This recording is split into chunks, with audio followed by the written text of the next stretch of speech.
ഇന്നത്തെ ഒരു വലിയ സബ്ജക്റ്റ് ആണല്ലോ, ഒരു തലവേദന പിടിച്ച സബ്ജക്റ്റ് ആണല്ലോ സോഷ്യൽ മീഡിയയുടെ യൂസും അബ്യൂസും.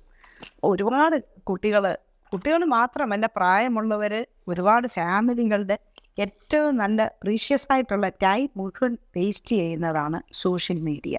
ഓരോ ആൾക്കാരും ഇൻഡിവിജ്വലിസ്റ്റിക്കായിട്ട് ചിന്തിക്കുകയും ഇൻഡിവിജ്വലായിട്ട് അവരുടെ ടൈം സ്പെൻഡ് ചെയ്യുകയും ചെയ്യുകയാണ്.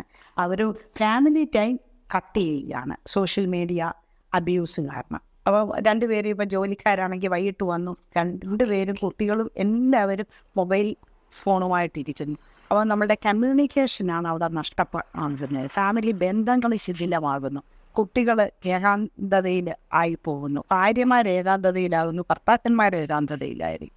യഥാർത്ഥത്തിൽ ഒരു കുടുംബ ജീവിതത്തിൻ്റെ അല്ലെങ്കിൽ ഒരു ഫാമിലി ലൈഫിൻ്റെ യാതൊരു ബെനിഫിറ്റും അവിടെ കിട്ടാതാകുന്നു. അങ്ങനെ ഒറ്റപ്പെടലിൻ്റെ ഒരവസ്ഥയാണ് വീടുകളിൽ ഉണ്ടാകുന്നത്. പിന്നെ കൂടിക്കാഴ്ചയ്ക്ക് വേണ്ടി ആ കുടുംബങ്ങൾ ഉണ്ടാക്കുന്നത്, കുടുംബത്തിൽ അത് മാത്രം ഇല്ല, ബാക്കി എല്ലാ ഫങ്ഷനും നടക്കുന്നുണ്ട്.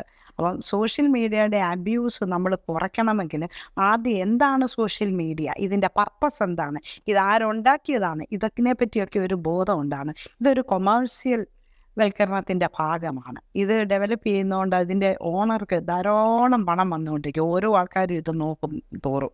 അപ്പം നമ്മളിത് മനസ്സിലാക്കണം. അവർ വിജയിക്കുകയും നമ്മൾ പരാജയപ്പെടുകയും, നമ്മുടെ ടൈം വെറുതെ അവർക്ക് വേണ്ടി കൊടുക്കുകയാണ്. പണവും ടൈമും നമ്മുടെ സന്തോഷം എല്ലാം നഷ്ടപ്പെടുത്തുകയാണ്. അതുകൊണ്ട് പിന്നെ വേറൊരു കാര്യം, എൻ്റർടൈൻമെൻറ്റിനകത്ത് നമ്മളിങ്ങനെ ഇരുന്ന് കഴിഞ്ഞാൽ ഒരു 55 മിനിറ്റ് കൂടുതൽ നമ്മൾ മൊബൈൽ ഫോണിൽ ഇരിക്കുന്നെങ്കിൽ നമ്മൾ ആദ്യം മനസ്സിലാക്കണം, ഞാനൊരു അഡിക്റ്റാണ്, മൊബൈൽ ഫോൺ അഡിക്റ്റാണ്, ഇതില്ലാതെ എനിക്ക് ജീവിക്കാൻ പറ്റത്തില്ല, എൻ്റെ ബ്രെയിൻ ഇത് അഡിക്റ്റായി കഴിഞ്ഞിരിക്കുകയാണെന്നുള്ളത്. പിന്നെ അത് കാരണം ഇത് കുറയ്ക്കാൻ നോക്കണം. സോഷ്യൽ മീഡിയ ഓവറായിട്ട് യൂസ് ചെയ്യുന്നത് കൊണ്ട് നമുക്ക് യാതൊരു ഗുണവുമില്ല, ദോഷങ്ങൾ മാത്രമേ.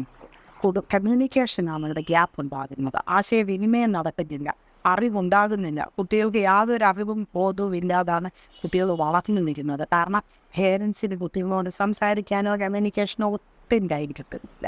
എല്ലാവരും അവരവരുടേതായ ലോകത്തിലാണ്.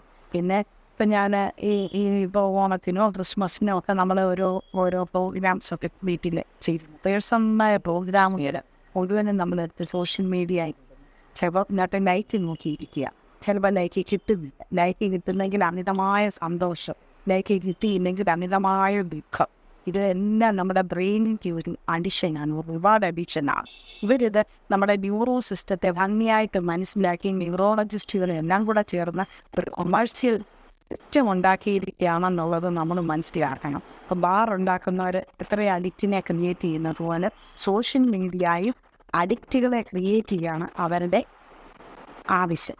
എങ്കിലല്ലാതെ അവർക്ക് കസ്റ്റമറെ കിട്ടത്തുള്ളൂ. കസ്റ്റമർ കൂടുന്നതിനനുസരിച്ച് അവർക്ക് ഇൻകം സൈഡ് കൂടുകയാണ്. അപ്പോൾ നമ്മളും നമ്മുടെ കുഞ്ഞുങ്ങളും ഇത് മനസ്സിലാക്കി മൊബൈൽ അബ്യൂസ് നിർത്തണം.